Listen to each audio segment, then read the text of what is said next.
This is you, my friend. Right now, you are probably sitting in a comfortable and soft chair holding a latest model device, and your biggest problem is that piece of popcorn stuck between your teeth. You immediately try to flick it out with your tongue, and when you fail, you tweet, "Ugh, life is way too hard." Congratulations! You are a member of the most spoiled generation in history. Now come on, let's take that comfort zone of yours and throw it into a time machine. We are going to the 12th century, a time when hygiene was just a spelling mistake. Forget your dad, forget your granddad, past the armored knights and plague-ridden rats. Here we are. This is Europe in the year 1150. No perfume. Taking a shower is an activity done once a year. And the scariest part, the dentistry school hasn't been invented yet. Toothworms and the first panic. You wake up in the morning. Breakfast, you ask?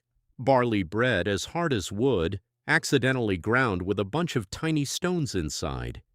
You take the first bite and crack. A lightning bolt strikes your left molar. At that moment, you realize that today, hoeing in the field will be your smallest worry. Your modern brain says, "I need to go to the pharmacy and get a painkiller immediately." Friend, the nearest pharmacy will open in about 800 years. You go to the village barber. The man sizes you up and says, definitely a toothworm.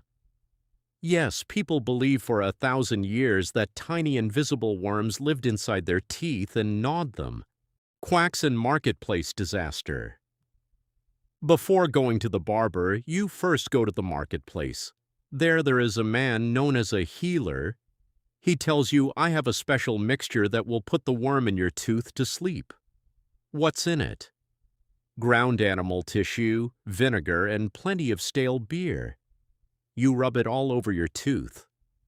Spoiler: your tooth still hurts, but now your mouth smells like a dead animal.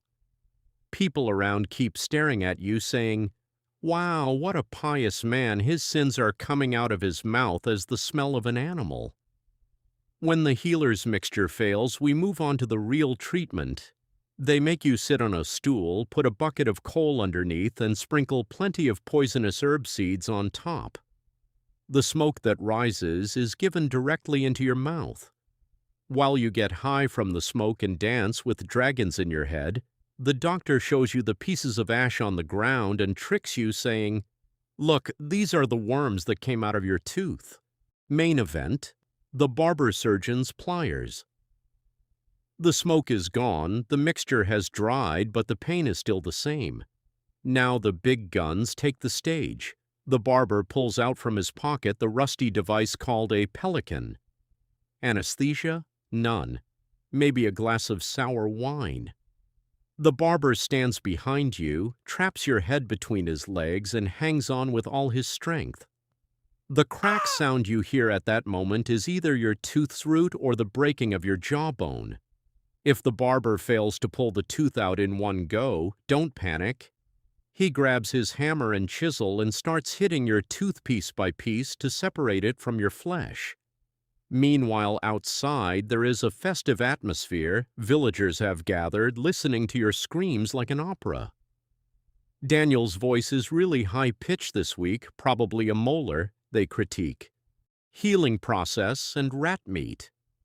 After your tooth or even half your jaw comes out, the healing process begins. Band-Aid? No. The barber presses a hot iron on the wound, cauterization, or tells you to put a split rat on it for healing. They believe that the cold energy inside the rat would remove the inflammation. The result, your toothache stops, but now you meet Plague 2.0. If, after 3 days you are still alive, you are now the most charismatic man in the village. Because being toothless is proof that you endured that terrible pain. In fact, the wealthy would buy the teeth of knights who died in battle and implant them into their own gums. Bad breath? In that era, everyone's mouth smelled like a garbage bin anyway, so no one noticed. That's it, my friend.